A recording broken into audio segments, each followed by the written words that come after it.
This program is made possible by a grant from the Corporation for Public Broadcasting. Nerd TV.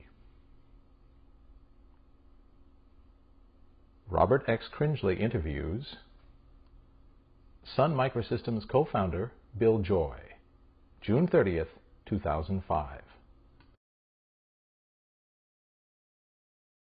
So, Bill, it seems to me that there is this logical progression that maybe it's not logical progression, that we're seeing of entrepreneurs / techies, whatever you call yourselves, becoming venture capitalists. You're now a VC after, 20, 25 years of something else? Well, 30. 30 years of something else. Right. How's it feel? Well, it's 30 years of several other things. Okay. I was a programmer writing Unix. I went to Sun, started the company, did both hardware and software architecture, language design with Java, was the external spokesperson for Sun. But then for the last few years... the first RISC processor? RISC processor. Well, there was MIPS, and the first RISC processor was really the 801 from IBM, but one of the first commercial RISC architectures. But for the last years at Sun, I incubated stuff. I got tired of traveling and decided to start things, and did some angel investing. So... but in going to Kleiner Perkins, I have a lot of friends there. They invested in Sun in 1982. So it was really coming home to work with friends in a way. And continuing to help great entrepreneurs start great companies. It's a great pleasure to work with such great people. Can you sense when a great entrepreneur walks in a room? Are there 3 questions you can ask an entrepreneur that measures their greatness? Passion is the first thing. Big ideas, passion, and also an ability to make it real. It's a long path. There's a lot of steps towards realizing a great idea. You got to have the high and the low. You got to have the great vision, but you got to have the rolled up sleeves, dirty fingernails to really go and get started. And the passion's easy to sense, but sometimes it's hot air too. So. What takes a little more time to judge, I think, is how practical and real that part of the entrepreneurial spirit that puts the thing together and really gets it going. And so are there instances where you would recommend walking away from a deal because you sensed hot air rather than... Oh, absolutely. We see a lot of... We don't call them deals. We call them investments or opportunities or entrepreneurs. A deal, I think, is as John Doerr has said, that's a word which kind of degrades what is really going on. So sure. I'll be careful not to say the word. I know it's hard. It's one of these things like. It's like this and it's like that. People are saying it all the time. We'll take it as our challenge in this show to not use the word deal again. Okay. There are contexts in which it may be the appropriate word, but you can often tell, yes.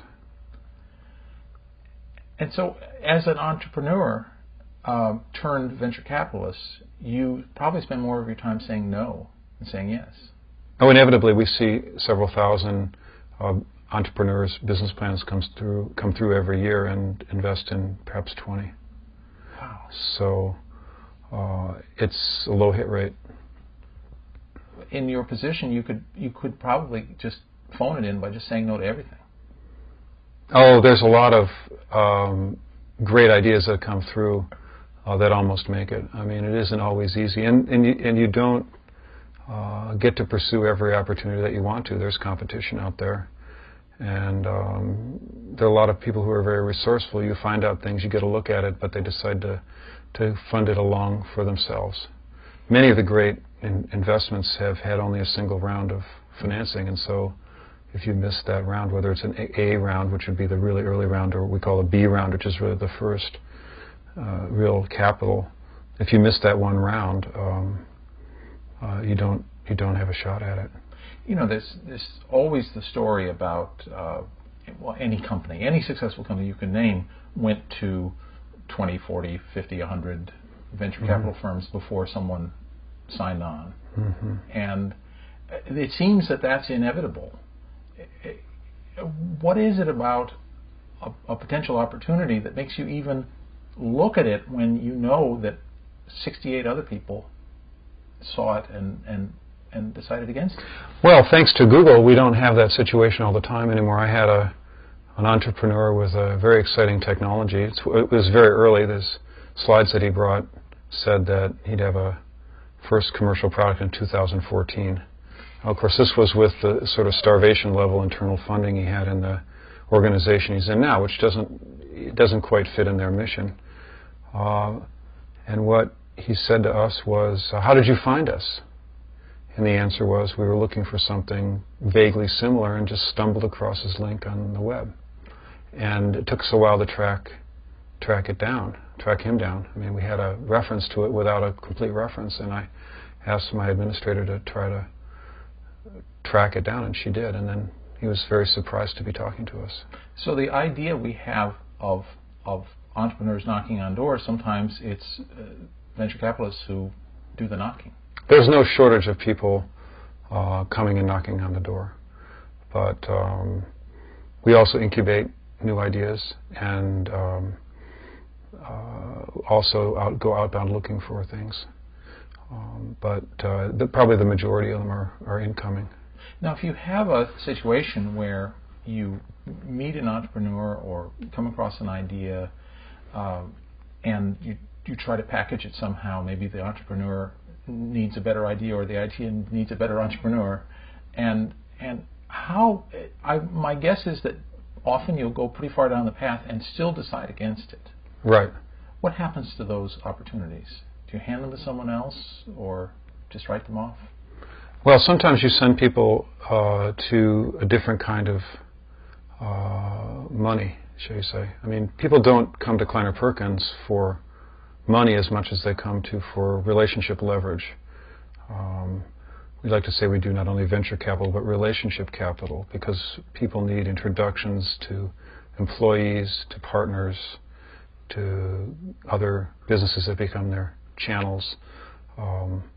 But it's possible people come when they don't have the possibility of venture-sized returns. So something that has a upside of in 5 years of being 5 times the money would look perhaps to a lot of people as a good investment, but that's not the kind of investment we normally would put in a portfolio if it doesn't have a chance of a larger return, because there's enough risk in our investments that a portfolio without opportunities with more upside would be not well constructed. What kind of upside do you look for?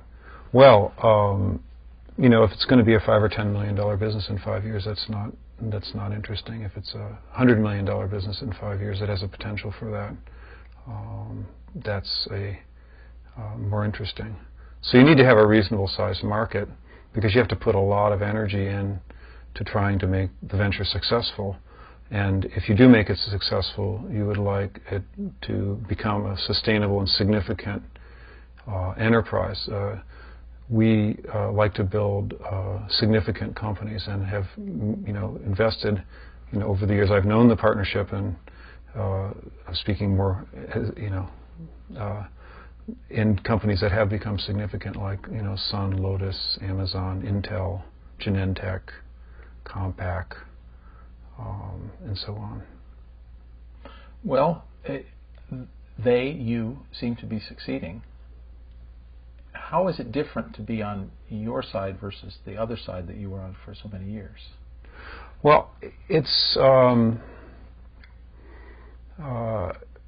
much harder work than I thought it would be. It's more exciting than I thought it would be. There's more interesting things to look at, overwhelming. And the process is much more rigorous than I thought it would be.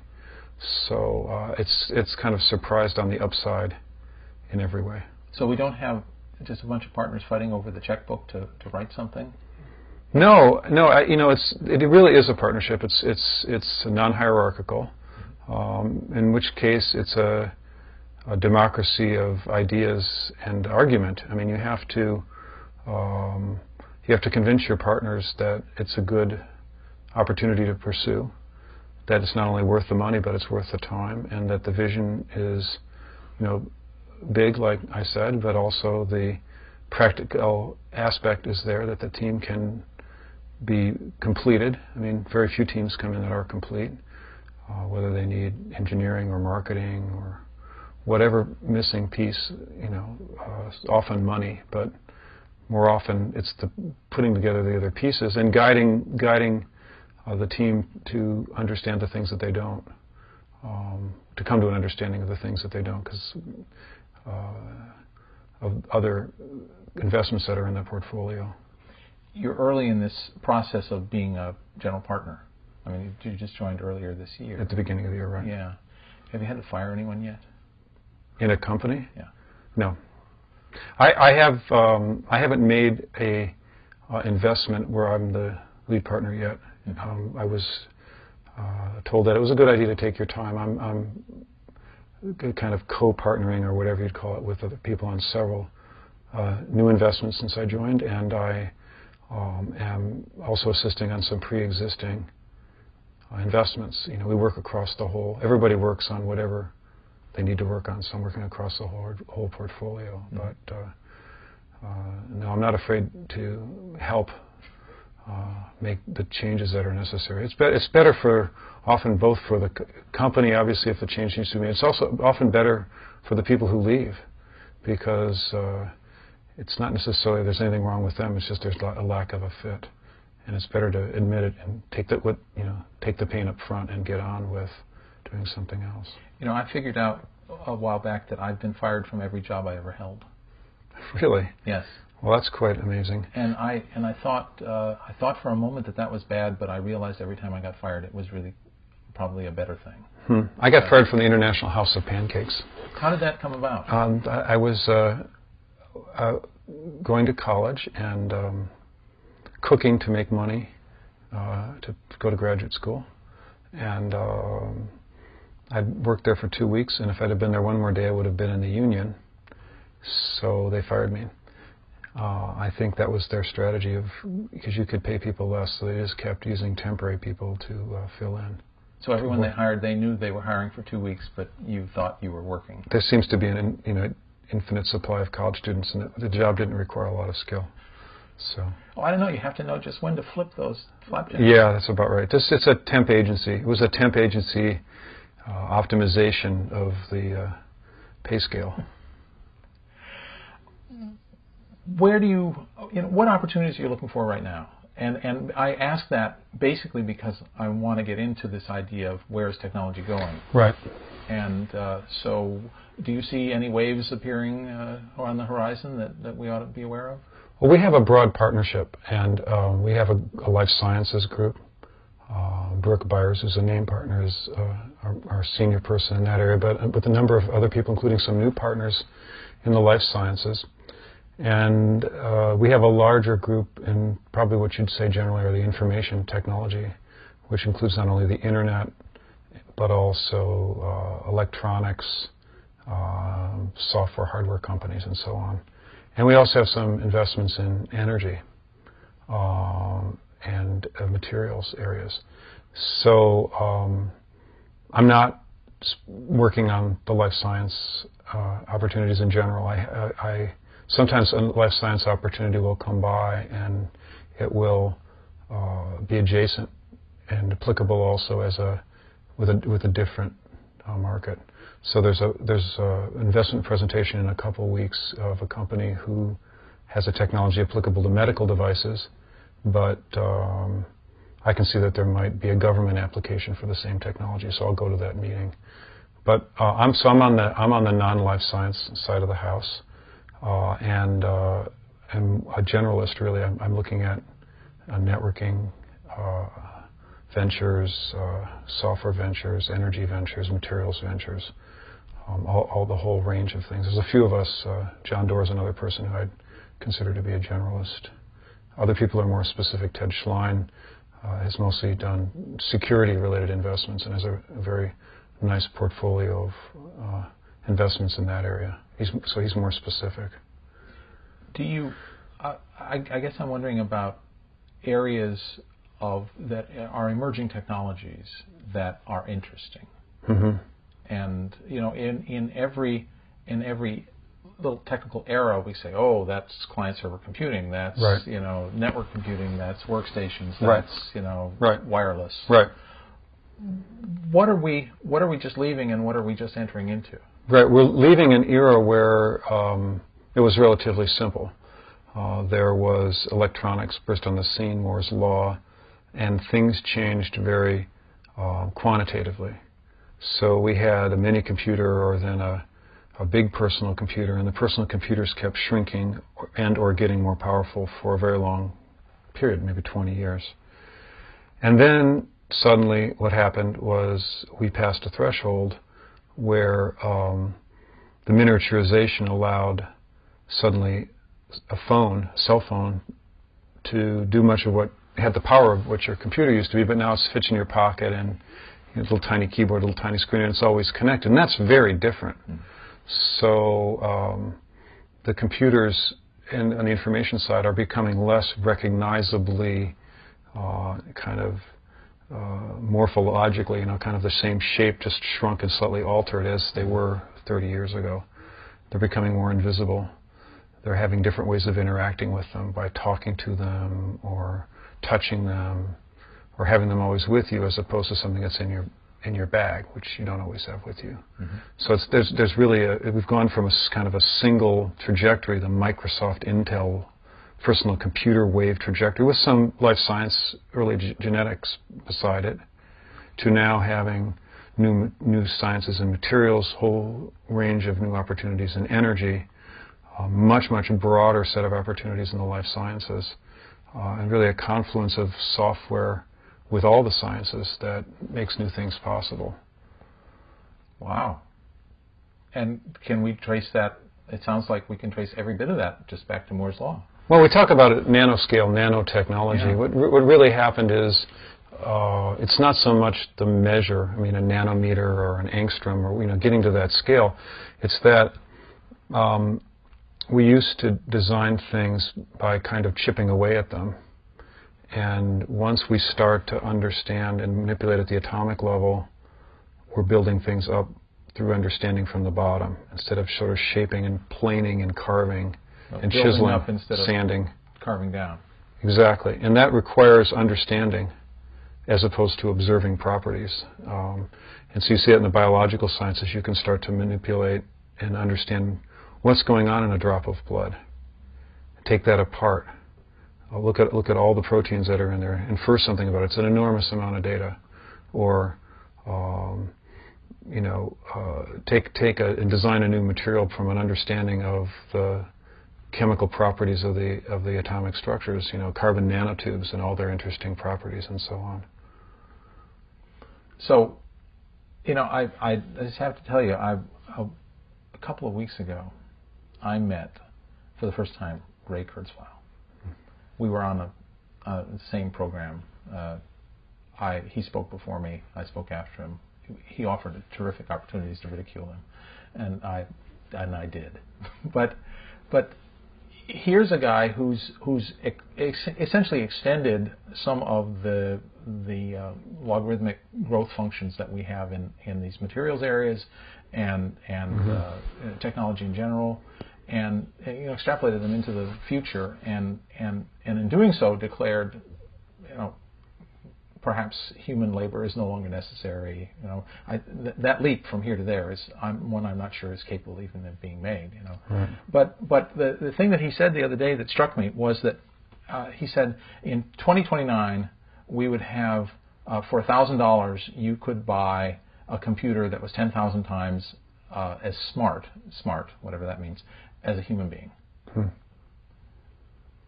Okay, is that possible?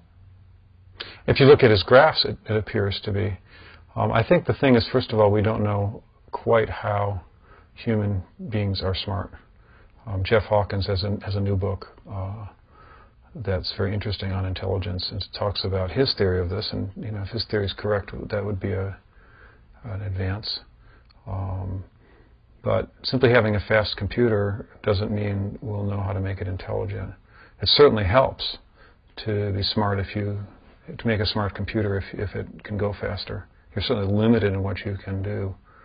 You think about having a conversation, and I say something, you tend to respond. You're thinking ahead, you're anticipating what I'm going to say, you're formulating the next thing you're going to say. You can typically start talking in a fraction of a second. No. well, I'm vacant. no, it's not true. Anyways, so a computer can't process very much in a fraction of a second. Think of all the music on your hard disk. If I played you a song, you could probably think of another song that was like it very, very quickly. Maybe you could build a database for the computer so it could do that. But you can do that without having to decide in advance to build the database. In other words, you've got your memory organized in some sophisticated way so you can recall. And we don't quite know how to organize a large mass of information, so that's true. As marvelous as Google is, it's not the same as talking to somebody who really knows what's going on in an area. But of course, nobody knows everything that's going on in an area, so sometimes it's better. But more often than not, it's worse than talking to a person who's really knowledgeable. You know, I was reading the other day a book called The Wisdom of Crowds. Have you read it? I'm familiar with it, but I haven't read it. Which basically says that somehow we do know everything, only we just don't know we know it. Well, in some sociological sense, maybe Yes. we do, but in a scientific sense, I don't think that's true. No, probably not. But I found it fascinating, this idea that perhaps the mask, that the data mask that you're talking about applying to my music collection, you know, I know it in so many different facets exactly. that I'm able then to sort of, after the fact, apply the filter, whereas the computer system would have to go back to the data and apply the filter. Well, there's certain kind of questions and certain kind of things that crowds can do, or that intuition, you know, Mal Gladwell's blink, you know, there's certain kinds of things like that that work, but I don't, and those things may have economic value in a consumer society, but they don't, there's other questions, other problems, other truths to be sought, that I don't think that applies. What are the global problems, perhaps technological problems, perhaps not, but what are the problems that you worry about? Well, helping my kids grow up to be responsible and happy citizens. How many kids do you have? My partner and I have 4. And, that's a bunch of kids. Yeah, and 2 teenagers, and 11 and 9-year-olds. You know, so kids are growing up faster than before, and trying to do help people who can do great things, significant and important things, solve important problems in my work, have a good relationship, live a good life, you know. But from the work perspective, that's one of the reasons why I'm looking at the energy and materials area, because those are clearly pressing problems. Well, yeah. I mean, we're pumping the earth dry of oil and burning it up in ways that aren't environmentally responsible. Well, we're doing an experiment without precedent. There was an article in the paper today about how the oceans are getting more acidic. So it's going to break down the shells of the reefs. You know, it's an uncontrolled experiment. We better not to do it. But the economic forces are driving us in that way. So it's not necessarily practical to just wish it to change, because people will do pretty much what they want to do. The best thing to do is to find some profitable way to alter the course. If you could find a way to not use so much energy, or to make the energy more efficiently, or find an alternative source of energy that doesn't produce so much CO2, that would be a very positive thing. And so we're looking at investments in areas like solar, wind, fuel cells, other innovative new technologies that might address this issue. Do you worry about the kind of political? Whoops. Do you worry about the political context and repercussions of these things, as well as just technology and? I'm not looking to the politicians, at least the current class of leaders, in this country at least, to really address these issues. So we're trying to do it on the entrepreneurial side. And is that a simpler world where it's let's make some money doing good? I don't think the government can lead, but ultimately we need new ideas to solve these problems as well. A less backward-looking, less extractive strategy from the government would help. But if that's not forthcoming, I think there's still an opportunity to make a lot of money by doing better. So we can hopefully achieve and make progress in that direction without waiting for political change. Now, this orientation on energy and materials, as a guy whose background is primarily in information technology, right? Does that? I'm hearing that maybe that means that the IT opportunities are not what they used to be. No, I'm looking at a lot of IT opportunities, but you have to remember that energy and materials are also related. Say materials is related to how software is used to understand and model the design of those. And in the energy is using fine-grained structures, often built using some of the same equipment we use to build microchips, very thin layers of materials with interesting properties, similar to what we were dealing with when we were designing, say, high-performance processor or memory chips. Mm-hmm. So I've had familiarity over the last 10 or 15 years in helping Sun design some of the advanced processors with some of these techniques, and there's an extension of that into then applying thin films, say, to energy. Are you nostalgic about Sun? No, 20 years is a long time. I'm glad to see Andy Bechtolsheim go back to the company. He was one of the founders of Sun, and went off to Cisco and did a couple startups, and he's come back, and he's got some great new products that Sun just acquired his company, and I think will really, I believe they'll have one or more hits from the products he's brought back, hopefully this fall, and it'll put them on a more positive course than they've been on for the last few years. Andy has a touch. He has an incredible touch, not only as an inventor, but as an investor. He was famously, the person who wrote the check to the Google guys. The $100,000 check that they had to form the company in order to cash. Yeah, exactly. Well, that's a story that $100,000 had a very high rate of return. One of the most fabulous investments of all time. That's for sure. He's smart and lucky too, I think. Well, what did they say? Luck is when opportunity meets preparation. When opportunities come along, Andy has learned to really recognize the great opportunities. So he's one of the best new venture investors in the history of the Valley, and it's a story that's not fully told.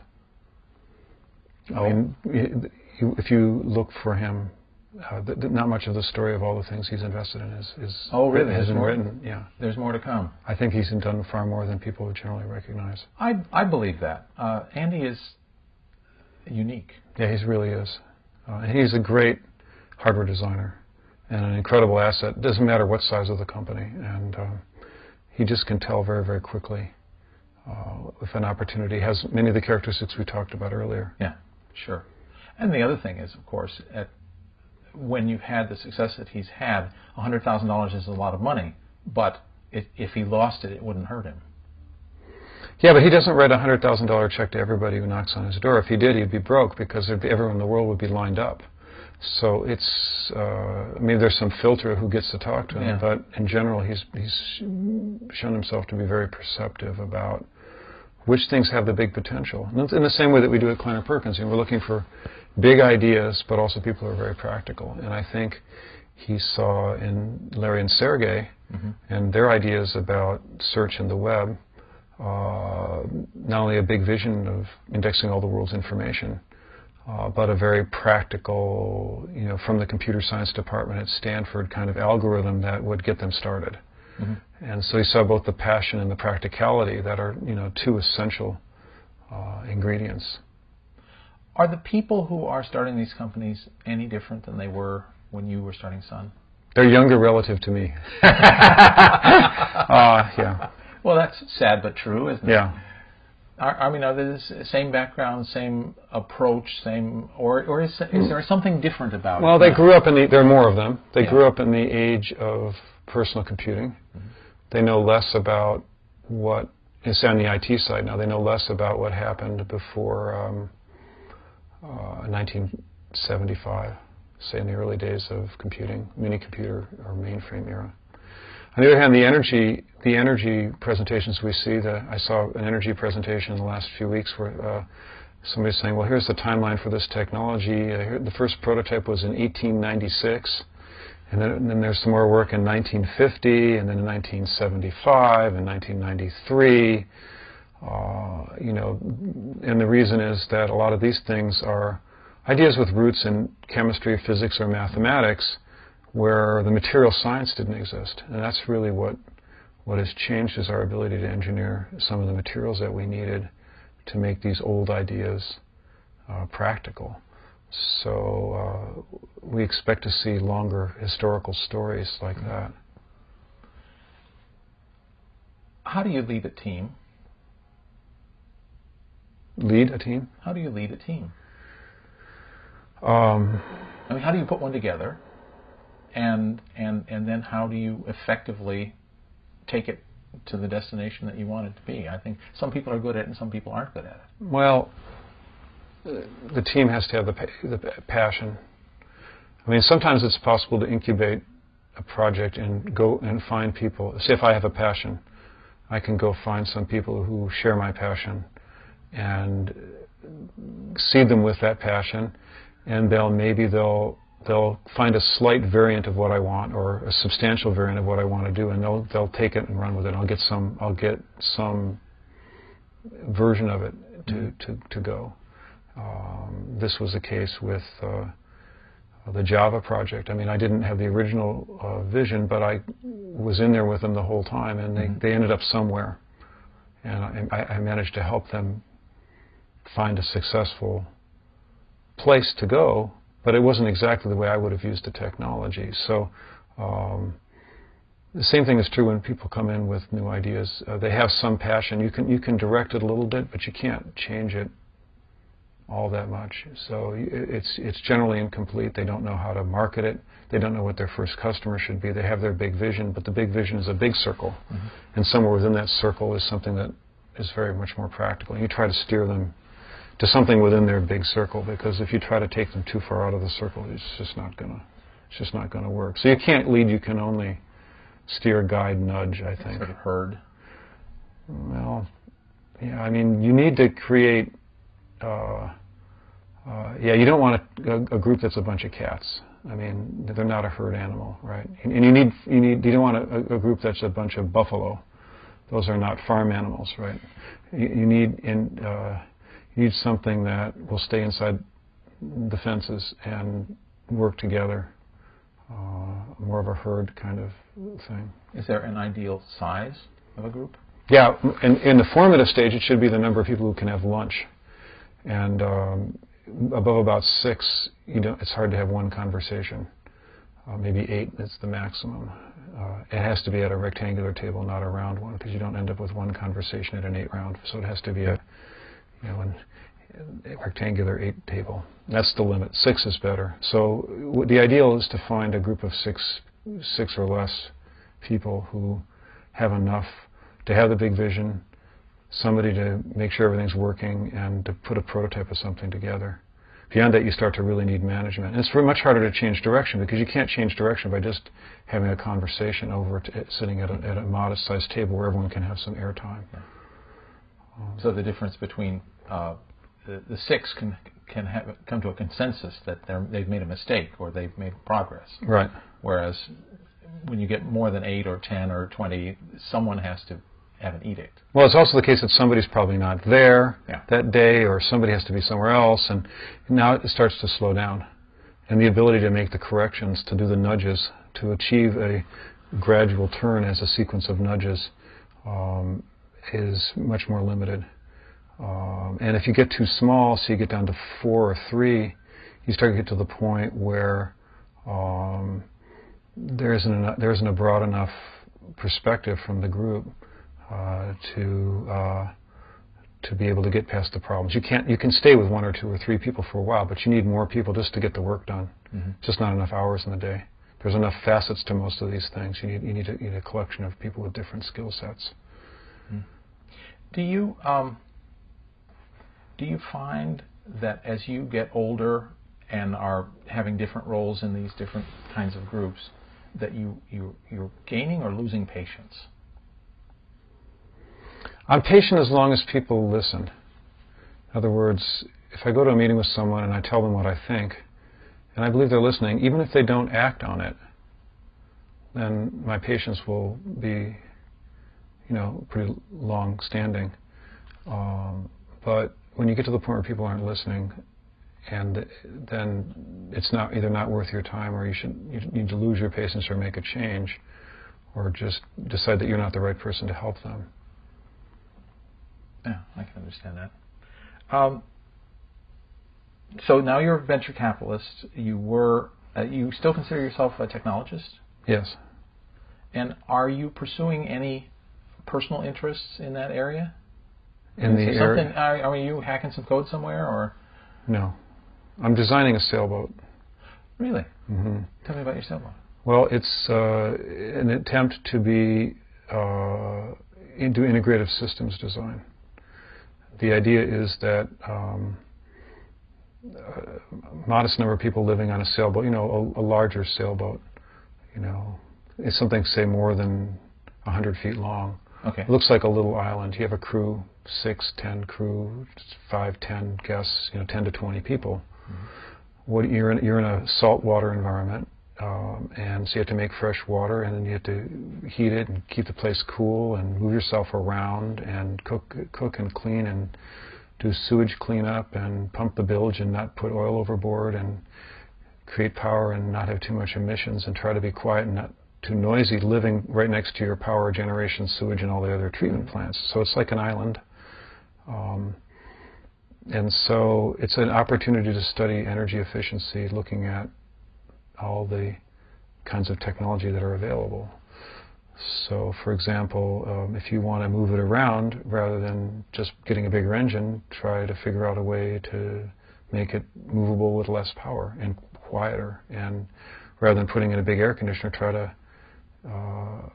try to use better insulation.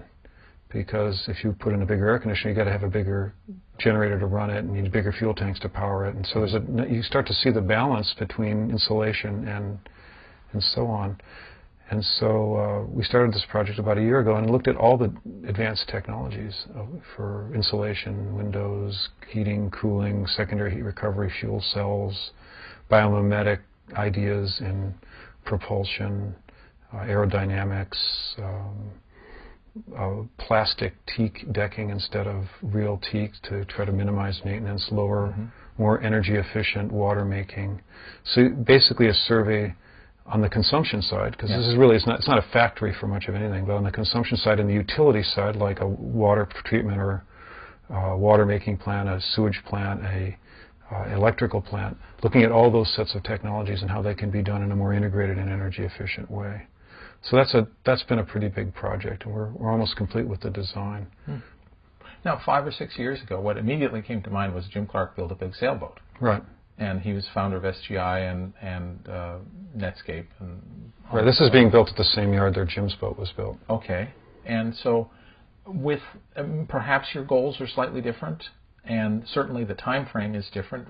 You have the advantage of, it's 10 years later or 5 years later, whatever it is. How is your boat different from his boat? Well, he focused. A friend of mine built a boat and focused on making it feel really comfortable to gather people together. And I love his boat, and it's a beautiful place to go to get a group together and have a wonderful, be with people, because they can't. You're in such a small space. Yeah. Jim came along and added a lot of automation, really worked on the electronics side of it. I hate fan noise, and smells. I'm sensitive to bad smells, and have always been interested in it. Are you visiting your grandmother's house? Well, yeah. No, those smells are familiar, but I have been interested and worked and talked over the years with Amory Lovins at the Rocky Mountain Institute with all these ideas of how we could do more with less. What they called factor 4, with a quarter the amount of resources input, we could have better amenities. So, for example, so you're building a straw bale sailboat? No, but for example, if you can have a smaller amount of electricity consumed, then you can maybe run the boat on batteries instead of on the generator at night. So it'll be quiet when you sleep. And so people think generally that if you use less, if you have to save energy, you have to give something up. But that's actually not true. In this case, every energy and resource efficiency we get brings an amenity. So it makes things better. And also, this was a good segue into doing investment in this area at Kleiner Perkins, because we've been looking at all the most advanced technologies in all these areas for our project. So I have a full-time person researching technologies that might be applicable to the sailboat, and he feeds a lot of things in his investment opportunities. That's a lot of the people who say, "How did you find us?" It's because my research assistant found them for the sailboat project. Oh, that's funny. That's really interesting. So as a venture capitalist, with this approach, you're not living 5 years in the future, but you're thinking 5 years in the future. Well, it's actually, you have to think a long time in the future. It has a 25-year service life. The boat? Yeah. Okay. So, and it has a 5-year refit and a 10-year refit. And we're already trying to track when the technologies will be refittable. We've designed the platform to accommodate fuel cells. If we can do secondary heat recovery on fuel cells, we can, over a course of a year, we can save almost 40%. Given a certain electric load profile, we can save almost 40% of the fuel that we use in an operating year. But the fuel cells don't quite exist for the launch date in late 2008, because there's too much sulfur in the worldwide diesel supply. So we've become very aware of the nuances of where fuel cells are, where the fuel supply is, the energy content of different fuels, the opportunities for secondary heat recovery, and many bizarre technologies that people have proposed in all these areas that are not commercially viable. But we can make a roadmap going out 10 or 15 years of how we might apply these technologies in the future, and try to make the boat as a platform open to improvement in this way. So how will your boat change the lives of future boaters?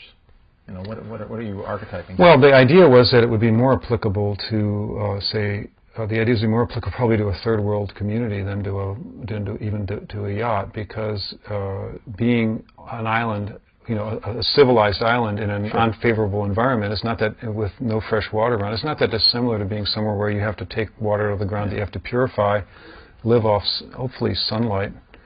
You make have yourself to have a floating village. Well, you have to make yourself habitable in an inhospitable climate. In fact, you can't, if you move around, you can't even assume what the temperature and humidity profile is in general, because you could be in north latitudes, you could be equatorial. So you have to make the balance between, how do you create a habitat for the people on board using a minimal amount of resources. And that involves, you know, using advanced glass, advanced insulation, trying to understand creating that profile within a certain, with a minimal amount of energy. I mean, you're building a boat with a 25-year service life. That implies that you're optimistic about the future. Oh yeah. Are you? Well, there's promise in peril. I think we're more aware of the peril after 9/11. Before which, if there was danger, we'd say, well, people won't do X because they haven't done X, which is not a very good defense. Yeah. So, for example, in the area of bioterrorism, the standard defense was nobody's done it, so no one will probably do it.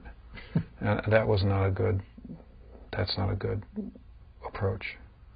But we have some challenges ahead, but we also have opportunity.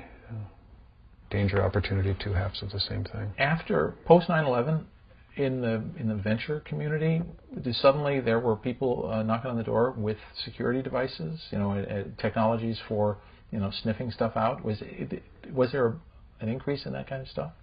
Oh, I think anything that was claimed to be security or homeland security got you a much better chance of funding. People at a lot of the national labs could only get funding for their projects if they claimed to be working on that. But people will game that system too.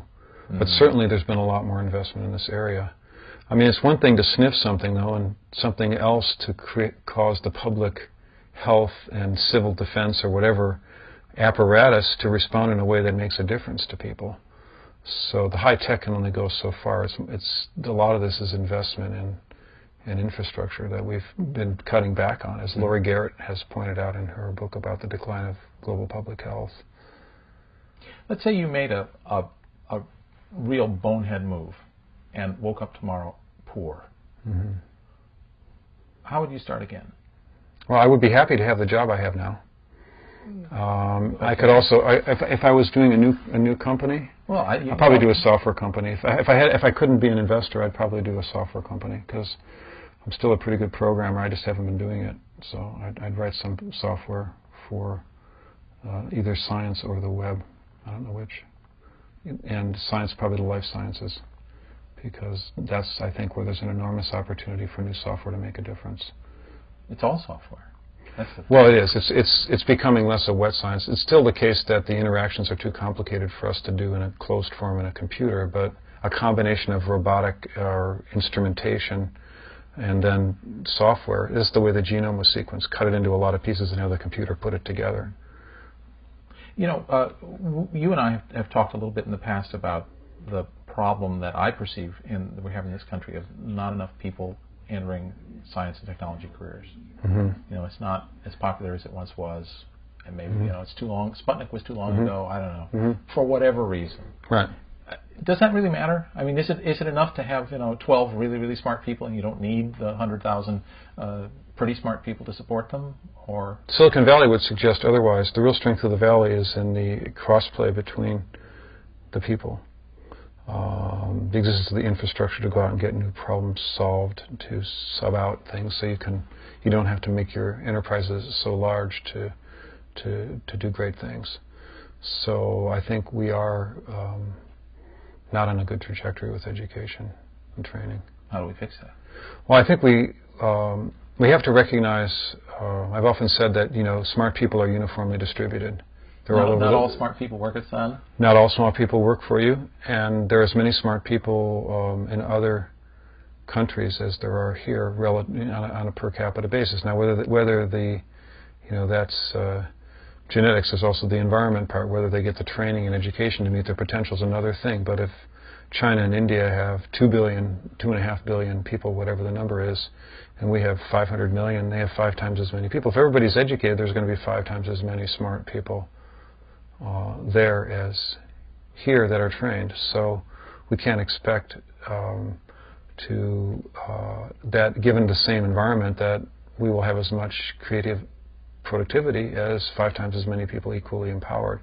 For the moment, at least, we have a different culture, a more entrepreneurial culture. We also have the strong legacy of Silicon Valley and all the companies in the information and biotech area that are here in this active web of creative relationships. There's no better place to do new entrepreneurial activity than here. It's not even a close second. But that advantage will weaken over time if we don't continue to train the best and the brightest that we have, and to the extent that people who are the best and brightest from elsewhere choose to go home. That's it. I mean, immigration is vitally important to this. And it's not fun going through U.S. Customs. You're not treated. You feel kind of slightly abused. I mean, why are we taking our shoes off? It's a joke, right? I mean, one guy tries to bomb a plane with his shoes, so everybody has to take their shoes off for the next how long. There's lots of other places to stick things other than in your shoes. I don't quite know why the shoes have to. Why does my whole body have to go through the X-ray machine? I guess that's a good point. Oh, okay, great. So we're not on a great trajectory. I think from an educational standpoint, no. I think we need to train more people in science and engineering. I know Dean Kamen has got this organization trying to get people more excited about science in school. But we just don't take education as seriously. I don't think we don't pay our teachers well. We haven't been investing in public education. Tom Friedman had an article in the New York Times just a couple of days ago about how in Ireland, a number of years ago, they let everybody have free college education, and now they've got the highest per capita income in Europe. And obviously there's a lot of other investment profile changes as well, but that was certainly a key to changing the nature of the workforce. We're going in the opposite direction from that right now, in my judgment. I mean, the net effect anyways. We seem to have some political deadlock on how to improve our education, but we got to do something. What would you do? I think President Clinton proposed, and I would agree with, basically letting everyone have a college education who wants to go. I mean, obviously you have to have some tests. If you're goofing off, you lose the right. But if you want to go, you should get to go. So, and we should make that investment in our own future. Hell yes. Well, it's a no-brainer. Yeah. But well, we're running out of time, so let's talk while we can about, are there any other no-brainers? Well, I think we have to stop spending money that we don't have. We're over-consuming. We have to find things to do other than just buying things. Mm-hmm. That's a pretty deadly. Learning things would probably be a better pastime, and that's a hard thing for a culture to change. But I certainly find learning things and solving problems the most challenging thing. If we're going to compete in this, what Tom Friedman calls a flat world, mm-hmm. we're going to have to get more interested in solving problems and being entrepreneurial, and less in the kind of materialism that we've become and consumer emphasis that we have in this country. You feel that we're sort of riding out 200 years of momentum? You know, in the sense that we did things in the 19th and 20th centuries that enabled us to be floating where we are now? Well, the world was in tatters roughly after the Second World War. We didn't have any war on this continent, so no we had a big advantage. Also, John Doris pointed out 100 years ago, we changed our patent system and made our entrepreneurial invention environment more favorable than it was for Britain, who was the previous world power. So we've got to be careful. If we've got to lead, we are underinvested in education, so we're outgunned numerically.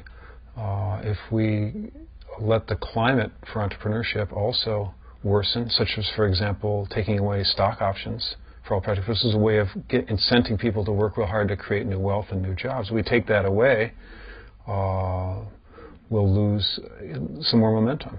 And that's the clear and present danger. How long is your sailboat?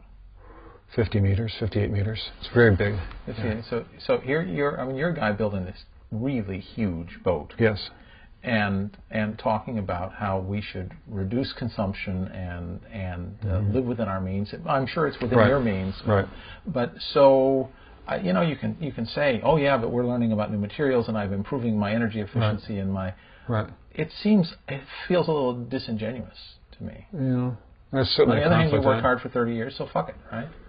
Well, I hope that there's going to be some payback out of the boat project in understanding integration of energy technologies, and that's part of the payback. But you're right, it is an indulgence. Feels good, doesn't it? It's a lot of work to putting the project together. If I hadn't been a scientist or an engineer, I probably would have been an architect. And so, to the extent that the project is architecture, I like architectural projects. We have just another minute. You know, what are you excited about in the future? I'm excited by the people who come through the office every day with great plans that will make positive change in the world, and to work with the entrepreneurs that are bringing this change, and hope that their stories inspire, more people to do the same. I find the story of, for example, a company that KPCB backed recently, Google, very inspiring. Larry and Sergey, I think, are great role models compared to some of the role models that we've had in the past for business success. They want to do good. They have a vision that's a good vision, great vision, a vision of good things. So being able to back entrepreneurs like that is very a great pleasure. And do you see yourself? You've talked about how you admire architects. Do you see yourself as an architect in shaping this? Yeah, I really am an architect in the sense of software architecture or hardware architecture. I used to be more a builder as well, but as you get involved in more things, it's harder and harder to be the builder. Back when I was at Berkeley 25 or 30 years ago, I was... you could build it all. Well, I was doing Unix and doing most of the programming myself, and now there's Linux in the Linux community, but there weren't so many people or so many computers at the time, so it was it was great fun, but it was also kind of lonely. I think it's probably more fun to be in the kind of communities we have today. God, people will hate me for not even mentioning open source. Right. Well, I mentioned it now. Right. Yeah, well, we did open source back then a long time before even we knew what it was called. But the idea was that people ought to be able to build on each other's work. And that's true in academia, where you publish your papers and people can learn about what you've done so they can do better. And that was the idea of the open source. So it's become more than that to some people and has a lot of flavors now. It's a whole big movement. But the basic idea is that people can stand on the shoulders of each other instead of on each other's toes. Nothing wrong with that. No, it's a really good thing. And not only that, but we got to the end of this without using the word deal. John will be very happy. Thank you. My pleasure.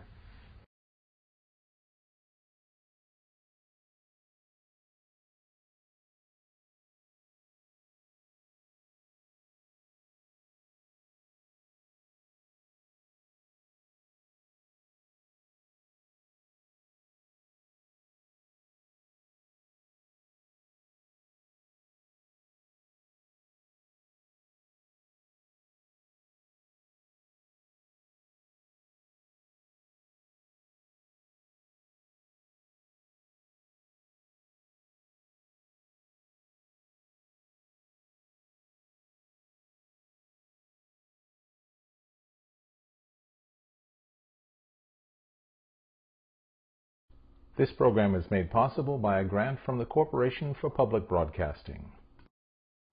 This is PBS.